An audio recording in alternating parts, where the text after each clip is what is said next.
There's a bird of prey there. Again, they do hunt more than birds of prey on the Royal Sandringham Estate killing fields, late Prince Philip's favourite hunting area. How do I know? Little birdie told me so. So certainly not me leaving the body of a 17-year-old sex trafficked girl on the Royal Sandringham Estate killing fields, late Prince Philip's favourite hunting area. See Prince Harry the spare for details. And Prince Harry, Edward Van Customs, they did shoot two very rare birds of prey on the Royal Sandringham Estate killing fields.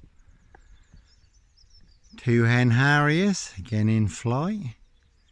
They were reported by the Prince of Wales staff at Sandringham at the time. Members of the public, Edward Van Customs from the Van Customs family, King Charles, Count Dracula's godson. But when questioned about the incident, they denied all knowledge of the incident. Blatantly lied, because it was blatantly them. They were the only two shooting in that area. So they do hunt more than birds of prey on the Royal Sandringham Estate killing fields. Their high royal blue crime. New Year's Day find, September blue murder, and certainly not mine. Again, see Prince Harry the spare for details.